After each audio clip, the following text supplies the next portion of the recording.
اللهم صل وسلم وبارك على سيدنا محمد وعلى آله وأصحابه وسلم. ازيكم حبايبي عاملين ايه؟ يا رب تكونوا بخير. كل سنة وانتم طيبين، ربنا يعود عليكم الأيام بخير وعندكم كل الخير يا رب. النهاردة بقى هنعمل المنين. أنا هنا بقى معايا 3 كيلو دقيق، نخلتهم كده كويس ونزلت عليهم بذرة ملح، وهنا ده كيس بيكنج باودر كامل كده، هنزل برضو ايه بيه كله كده. هنا بقى معايا معلقتين سمسم ومعلقتين شمر ومعلقتين ينسون، مسكت الشمر واليانسون دول طحنتهم في الكبة كده ناعم. وهنا بقى لكل كيلو دقيق هنزل بمعلقتين سكر، هنزل بقى ايه كده ب6 معالق سكر. هقلب بقى السكر مع كل الحاجات اللي احنا حطيناها كده، الشمر واليانسون والسمسم كله كده مع بعض. ما تنسوش رشة الملح، رشة كده بس بسيطة كده. هقلب بقى كويس كده. وانا بقى معايا كيلو سمنة كده سيحتها، انا مسيحتها وسبتها لما هدت شوية كده. هنزل بيها كده ايه على الدقيق بقى. همسك بقى السمنة مع الدقيق كده بسهم بقى ايه كويس جدا.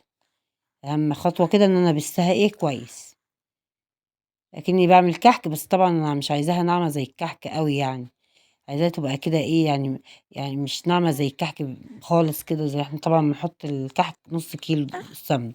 انا هنا حاطة على 3 كيلو كيلو واحد. كانت بصوا والله تحفة جدا، هتعجبكم ان شاء الله لما تجربوها. انا بقى بمسك كده بسها كويس لحد ما تبقى بصوا زي ما انتوا شايفينها كده، تيجي تمسكيها في ايديكي كده تتجمع، وبعد كده تفركيها تتفرك كده. طبعا لازم اشرب السمنة مع الدقيق كويس كده، بكل ما اخليش اي دقيق، اشربها زي ما انتوا شايفينها كده. هنا بقى انا معايا قطعة خميرة كده. انا طبعا لو انتوا عايزين تحطوا خميرة فورية، حطوا كيس عادي، يعني اللي هو الكيس الصغير اللي هو استخدام مرة واحدة حطوه.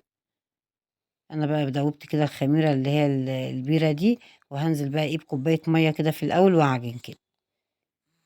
طبعا هي هتاخد مني مية شوية زيادة غير الكحك، لان انا حاطة كيلو سمنة واحد. هاعجن بقى، انا ما بعجنش يعني عجين اكني بعجن عيش، انا بلم بقى العجينة برضو، المها كده ايه وازود بقى المية لحد ايه ما تبقى معايا عجينة حلو.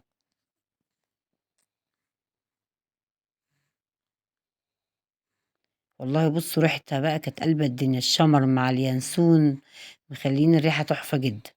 وطبعا السمنة بقى، انا حاطة يعني انا مسيحة كل السمنة بتاعتي، حاطة يعني ملخبطة كده على يعني بلدي على السمنة العادية. طبعا لو ما فيش خالص ممكن عادي بسمنة عادية عادي، هتبقى برضو حلوة معاكي. بس يعني اختاري نوع سمنة يكون كويس يعني، عشان حاجتك تبقى طعمها حلو كده وكل اللي ياكلها يشكر لك فيها. يعني مش لازم تبقى سمنة بلدي يعني. انا بقى ايه بظبط كده العجينة، وكل ما الاقيها محتاجة مية اروح مزوداها. احنا مش عايزينها عجينة طرية، احنا عايزينها زي يعني تبقى عجينة ماسكة نفسها. اهم حاجة ان احنا نعرف نشكلها يعني. طبعا المية هنا ملهاش مقدار، لان انتي عندك الدقيق غير عندي. يعني انتي ممكن الدقيق بتاعك بيكون بياخد سوائل، انا دقيقي يكون ما بياخدش.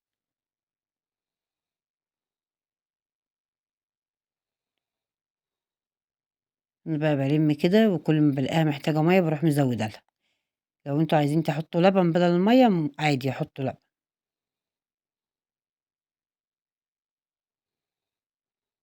اللي هو لبن الحليب يعني. خلاص بقى انا لميت العجينة بتاعتي، اخدت مني 4 مجات ونص. بصوا بقى تحفة جدا، كانت العجينة ممتازة. طبعا احنا مش هنسيبها تخمر ولا اي حاجة، احنا هنشكل على طول. اهم حاجة ان انت بعد ما تشكلي يعني تخلصي عجين كده، ان انت تغطي العجينة بتاعتك عشان ما يعني يعني ما تنشفش منه. طبعا انا بظبط بقى كده قطعة قطعة كده في ايدي وايه وابرم كده، من بره من جوه لبره كده. صلوا بقى على الرسول عليه افضل الصلاة والسلام، وعندكم كل الخير ان شاء الله. انا ببرمها كده بقى ايه من جوه لبره كده عشان تبقى مظبوطة معايا.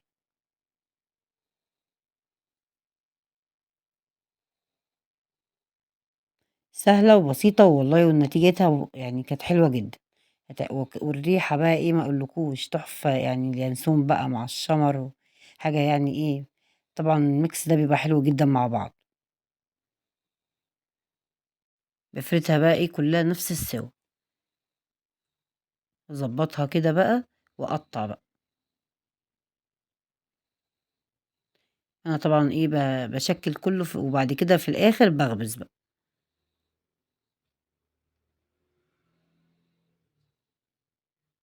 بُصّوا بقى السمك بتاعها اللي إحنا عايزينه، عشان هي لسه ما خمرتش معايا، طبعًا هي هتخمر.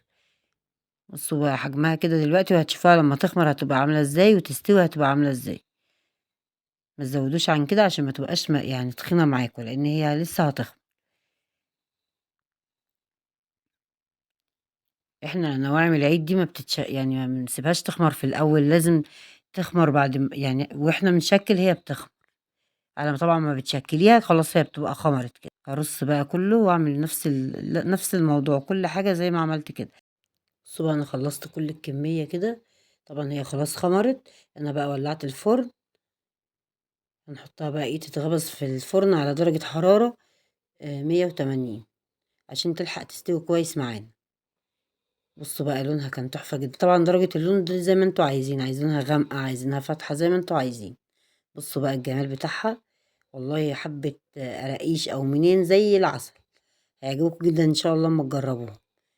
حاجة بقى إيه كده يعني فاخر من الآخر زي ما بيقولوا كده، هتعجبكم إن شاء الله لمّا تجرّبوها.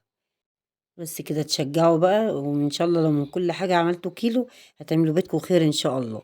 بس ده كان الفيديو بتاعنا، متنسوش بقى بالاشتراك اللي مش مشترك، واللايك بتاعكم جميل وكومنت حلو منكم، واشوفكم في فيديو جديد إن شاء الله، مع السلامة.